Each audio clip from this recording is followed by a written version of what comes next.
Alright, ఈ రోజు ఓషవింగ్ లో మనం ఆడుతున్నాం రింగా రింగా గ్లాసెస్ అనే ఆట.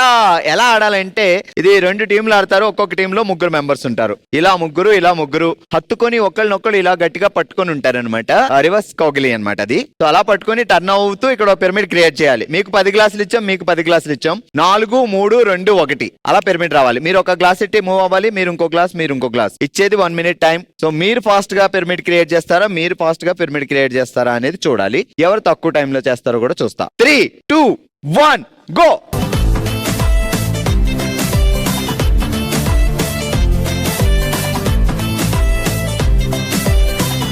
Ten seconds over. టైం లేదు, ఫాస్ట్ ఫాస్ట్.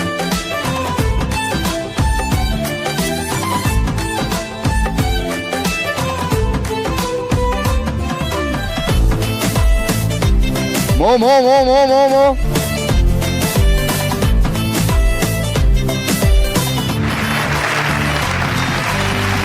సో 36 సెకండ్స్ లో మీరు కంప్లీట్ చేశారు. మిగతా వాళ్ళు ఎవరైనా ఇంకా ఫాస్ట్ గా కంప్లీట్ చేస్తే వాళ్ళు ఇంకా గ్రేట్ అన్నమాట. ఈ గేమ్ లో మంజులా టీం దీపికా టీం మీద విన్ అయ్యారనమాట 36 సెకండ్స్ లో పెట్టి. ఆల్రైట్, ఈ రోజు మనం ఓషవింగ్ లో ఆడుతున్నాం రింగా రింగా గ్లాసెస్ అనే ఆట. ఇటువైపు కల్పన టీం అండ్ ఇటువైపు అనిత టీం రెడీగా ఉన్నారు. 3, 2, 1 గో.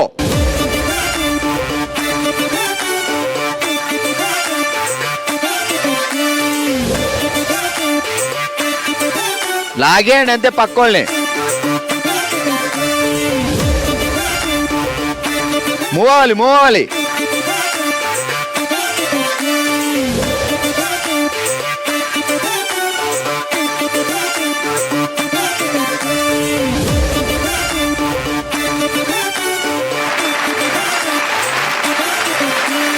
ఈ రౌండ్ లో 30 సెకండ్స్ లో కంప్లీట్ చేసి విన్ అయ్యారు అనిత ఆంటీ. ఆల్రైట్, ఈ రోజు ఓషవింగ్ లో మనం ఆడుతున్నాం రింగా రింగా గ్లాసెస్ అనే ఆట. ఇప్పుడు ఇటువైపు కృష్ణవేణి అండ్ టీం, ఇటువైపు వెన్నెల అండ్ టీం రెడీగా ఉన్నారు. 3, 2, 1 స్టార్ట్. తిరగాలి, చేతులు వదిలేస్తే మైనస్. అగో చేతులు వదిలేశారు కృష్ణవేణి గారు.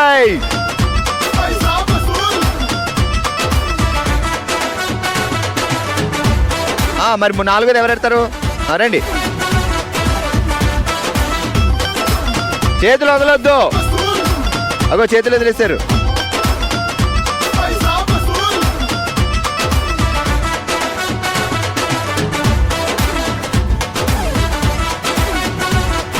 అగో చేతులు వదిలేశారు మైనస్. అది అయ్యా కొంప ముంచేసిందమ్మా. పెట్టురా. లాగు అని కృష్ణవేణి గారి టీం ఇదిగో ఇలా లాగారండి. ఇటువైపు వెన్నెల టీం 41 సెకండ్స్ లో కంప్లీట్ చేశారు. ఆల్రెడీ ఈ రోజు మనం ఓషవింగ్ లో రింగా రింగా గ్లాసెస్ అనే ఆట ఆడాము. ఓవరాల్ గా 6 టీంలు, అంటే ఒక్కొక్క టీంలో 3 చొప్పున 6 టీంలు ఆడారు. అండ్ అందరికంటే తక్కువ టైంలో పిరమిడ్ కంప్లీట్ చేశారు. 30 సెకండ్స్ లో విన్నర్స్ అనిత ఆంటీ.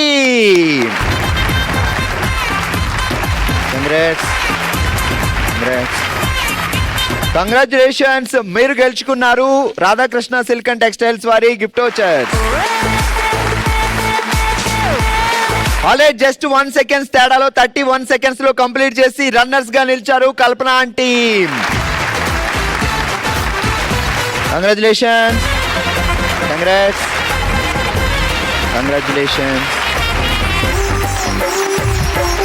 మన నెక్స్ట్ రౌండ్ మనసులో మాట.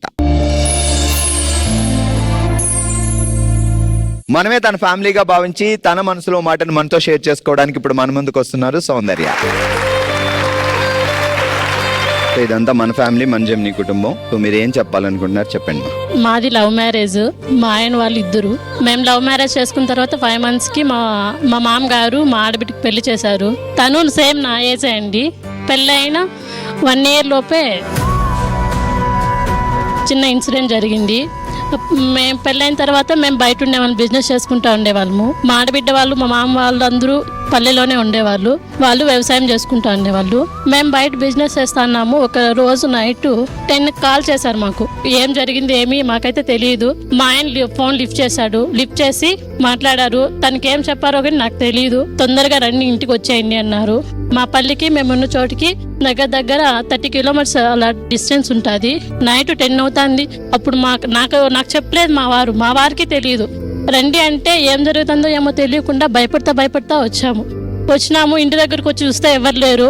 మా ఊళ్ళో వేరే ఒక అన్న మమ్మల్ని పిలుచుకొని ఇన్సిడెంట్ జరిగిన చోటికి పిలుచుకెళ్లారు. అక్కడికి వెళ్ళి చూస్తే మా అన్న, మా ఆయన క్లోజ్ ఫ్రెండ్, మా ఆడబిడ్డ భర్త పడిపోయినాడు. అసలు ఏం జరిగిందో మాకు తెలియదు. మాట్లాడిస్తే పలకలేదు. బండి ఒక చోట పడిపోయింది, మనిషి ఒక చోట పడిపోయినారు. ఇంకా మా ఫ్యామిలీ మెంబర్స్ అందరినీ అసలు చూడలేకపోయినాము. ఆ ఇన్సిడెంట్ జరిగిన వెంటనే ఇంకా దానకర్తలు ఉంటాయి, దానం చేసినాము. ఆ రోజు ఆడబిడ్డ నా ఏజ్ తట్టుకోలేకపోయినా ఆ పసుపు కుంకాలు తీయడము, గాజులు తీయడము అసలు నేను చూడలేకపోయినానండి. ఏం జరిగింది అక్కడ మాకైతే తెలియదు. తెలీదా? యాక్సిడెంట్ చేసిన వాళ్ళు లేరు, వేరే బండి లేదు. ఈయన బైక్ ఉంది, పడిపోయినాడు. అక్కడ గుండు ఉండింది.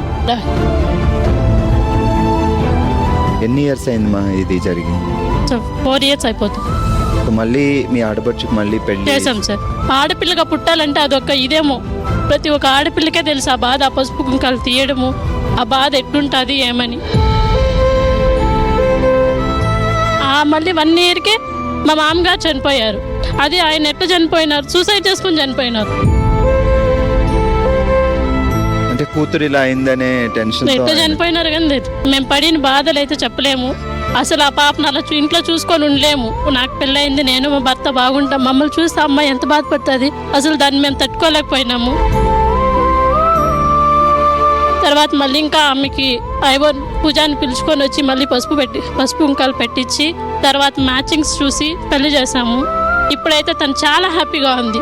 చేసుకున్న ఆయన అయితే కానీ చాలా బాగా చూసుకుంటాను. నిజం చెప్పాలంటే ఇప్పుడు తనకు ఒక చిన్న పాప, చాలా హ్యాపీగా ఉంది. పెళ్లి జరిగిన తర్వాత భర్త చనిపోయినాడు. ఏ ఆడపిల్లని వదిలేయద్దండి. నేను చాలా సఫర్ అవుతారు. అట్లా ఎవరికైనా జరిగినా కానీ వదిలేయకుండా ప్రతి ఒక్క ఆడపిల్లని సేవ్ చేయండి. గ్రేట్ మా. అండ్ సౌందర్య గారు నిజంగా ఒక్క మాట చెప్పాలి అంటే మీరు ఆ ఇంటికి కోడలుగా కాదు, ఒక కూతురుగా వెళ్ళారు. ఎందుకంటే అత్త ఇంటి గురించి మీరు అంత తపన పడి, మీరు మీ హస్బెండ్కి లవ్ మ్యారేజ్ అయినా సరే మీరు ఆ ఫ్యామిలీలో ఒక డాక్టర్లా కలిసిపోయి మీ ఆడబడుచుకి కష్టం వస్తే సొంత మీ చెల్లికే కష్టం వచ్చినట్టు మీరు ఫీల్ అవుతుంటే మాకే అర్థం అవుతుంది మీరందరూ ఎంత అన్యోన్యంగా ఉన్నారని. అండ్ దేవుడు ఒకసారి ఏదో చిన్న మిస్టేక్ జరిగింది కానీ తర్వాత మంచి లైఫ్ ఇచ్చాడు. చాలా బాగున్నారు సార్. ఇప్పుడు హ్యాపీగా చాలా హ్యాపీగా. మీరు అందరూ నిజంగా అక్క చెల్లెల్లోనే ఉంటారు. నిజంగా తల్లిదండ్రులను చూస్తున్నారు, మీ అమ్మగారు లాగే మీ అత్తయ్య గారిని చూస్తున్నారు. మీ హస్బెండ్ చాలా అదృష్టవంతులు మీలాంటి ఒక మంచి అర్థం చేసుకునే వైఫ్ రావడం. సో